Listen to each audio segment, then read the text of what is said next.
नमस्कार. माझे नाव डॉक्टर मेघा कर्णे व मी आचार्य विनोबा भावे ग्रामीण रुग्णालय सावंगी येथे गायनॅक डिपार्टमेंटमध्ये कार्यरत आहे. आज आपण जाणून घेणार आहोत की गर्भावस्थेतील म्हणजेच प्रेग्नन्सी मधील नियमित तपासण्या कोणत्या आहेत व त्यात काय केले जाते.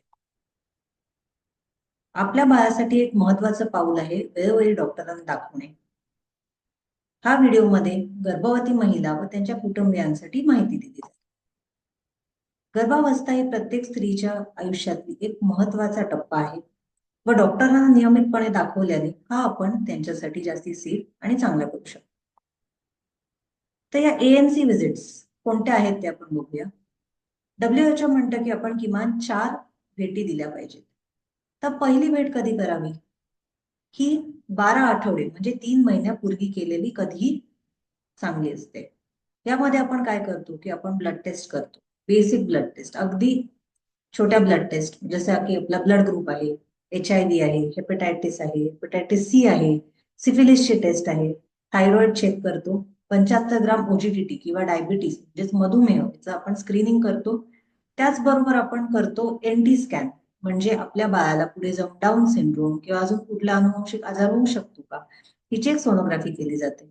ज्यांची सोनोग्राफी याच्यात खराब येते किंवा ज्यांचं वय जास्ती आहे, ज्यांच्याकडे हाय रिस्क आहे, ज्यांच्या पूर्वीच्या बाळाला, आधीच्या बाळाला डाऊन सिंड्रोम आहे किंवा कुठला अनुवंशिक काही आजार आहे किंवा ज्यांचे वारंवार अबॉर्शन झालेले आहेत, अशा पेशंटचे आपण ड्युअल मार्कर किंवा NIPT ही टेस्टही या भेटीमध्ये करून घेतो. ही सगळ्यात महत्वाची भेट आहे, कारण याच्यामध्ये आपल्याला आपली डिलिव्हरीची तारीख काय आहे, आपल्या बाळाचं नक्की जेस्टेशनल एज म्हणजे आपल्या बाळाचं वय किती आहे त्या व्हिजिटमध्ये आपल्याला कळतं. दुसरी व्हिजिट आहे 20 ते 24 आठवड्यामध्ये, म्हणजेच आपला 5व्या ते 6व्या महिन्यात. यामध्ये आपण करतो अनॉमली स्कॅन.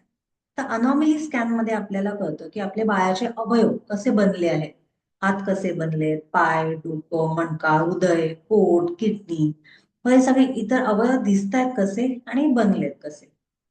त्याचबरोबर आपली जी सर्व्हिक्स असते, म्हणजे जे डिलिव्हरीच्या वेळेला जो गर्भपिशवीचा भाग उघडतो त्याची रुंदी किती आहे, लांबी किती आहे, ही जर छोटी असेल किंवा एखाद्याला वारंवार अबॉर्शनची किंवा वारंवार दुसऱ्या तिसऱ्या महिन्यामध्ये अबॉर्शन होत आहेत किंवा 5व्या महिन्यात अबॉर्शन होत आहेत आणि अर्भक बाहेर येत आहेत, अशा पेशंटसाठी आपण मग त्यांना सर्वायकल स्टिच म्हणजे गर्भपिशवीला आपण एक टाका मारू शकतो. त्याचबरोबर आपण एक हिमोग्लोबिनची तपासणी करतो की हिमोग्लोबिन कमी झाले आहे का, आणि त्याचनुसार त्याला आपण ट्रीटमेंट देऊ शकतो.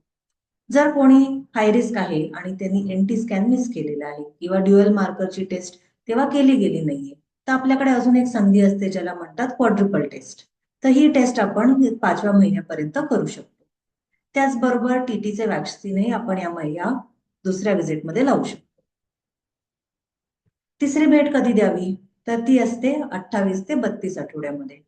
यामध्ये आपण पुन्हा हिमोग्लोबिन करून पाहतो, युरिनची टेस्ट करतो आणि शुगर वाढलेली आहे का ते बघतो. त्याचबरोबर आपलं उरलेलं जे वॅक्सिनेशन आहे, जसं की TDAP आहे किंवा TT, जे आपण थोडं उशिरा घेतलं असेल त्याचा दुसरा डोसही लावू शकतो. याच व्हिजिटमध्ये आपण पाहतो की आपल्या बाळाची वाढ कशी झालेली आहे. जे 5व्या महिन्याच्या सोनोग्राफी केली आहे त्यानंतर आता आपल्या 7व्या-8व्या महिन्यामध्ये बाळ कसं वाढलं आहे, बाळाचं वजन किती आहे, बाळाभोवतीचं पाणी कसं आहे, बाळ नीट वाढतंय की नाही, हे आपण ग्रोथ स्कॅन मध्ये बघतो. आणि चौथी व्हिजिट म्हणजे असते 36 आठवड्यानंतर, म्हणजे जसा आपला 9वा लागतो तसा आपण ही चौथी व्हिजिट करतो. यामध्ये आपण काय पाहतो की बाळाचा कलर डॉपलर, ज्याला आपण डॉपलर टेस्ट किंवा कलर सोनोग्राफी असं म्हणतो, ती केली जाते. त्याच्यामध्ये आपल्याला आपल्या बाळाचं वजन, बाळाला रक्त पुरवठा कसा होतोय, बाळाचं वजन काय आहे, बाळाभोवती पाणी किती आहे, बाळाच्या गळ्याभोवती काही नाळ आहे का, बाळ कसं आहे, उभं आहे, आडवं आहे, हे आपल्याला कळतं. त्याचबरोबर आपण बाळाची NST करतो, जसं मोठ्या माणसांचा आपण ECG करतो, तसं बाळाचे ठोके बघण्यासाठी NST ही टेस्ट केली जाते. त्याचबरोबर आपण हिमोग्लोबिन कसं आहे, युरिन मध्ये काय इन्फेक्शन आहे का, शुगर किती आहे तेही बघून घेतो. या चौथ्या व्हिजिटमध्ये आपल्याला आपला डिलिव्हरी कशी केली जाईल त्याच्याबद्दलही आपण आपल्या डॉक्टरांशी बोलू शकतो. म्हणजे एखाद्याचा पूर्वीचं सीझर असेल तर मग डिलिव्हरीसाठी कधी यावं, पुन्हा सीझर करायचं असेल तर ती सीझरची तारीख दिली जाते.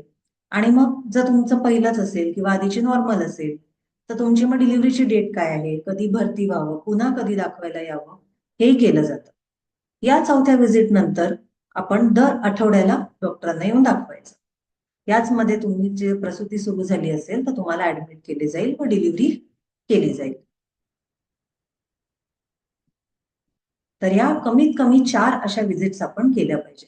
ज्या हाय रिस्क आहेत, ज्यांचं वय जास्त आहे, ज्यांना डायबिटीस आहे, बीपी आहे, अशांना वेळोवेळी यावं लागतं, वारंवार यावं लागतं.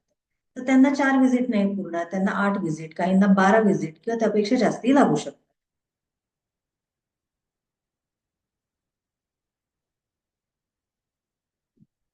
तर आपण ऍज नातेवाईक काय करू शकतो? तर आपल्या परिसरातील गर्भवती ज्या महिला आहेत त्यांना नियमितपणे तपासणीला घेऊन येऊ शकतो. डॉक्टरांचा सल्ला न चुकवता पाळू शकतो. पौष्टिक आहार, पुरेशी झोप आणि तणावमुक्त वातावरण आपण त्या गर्भवती स्त्रीला देऊ शकतो. तसंच धूम्रपान, मद्यपान आणि हानिकारक औषधांपासून आपण त्या गर्भवती स्त्रीला दूर ठेवू शकतो. त्यामुळे लक्षात ठेवा, जर नियमित एएनसी तपासण्या केल्या तर सुरक्षित बाळंतपण आणि निरोगी बाळाचं आपण स्वागत करू शकतो.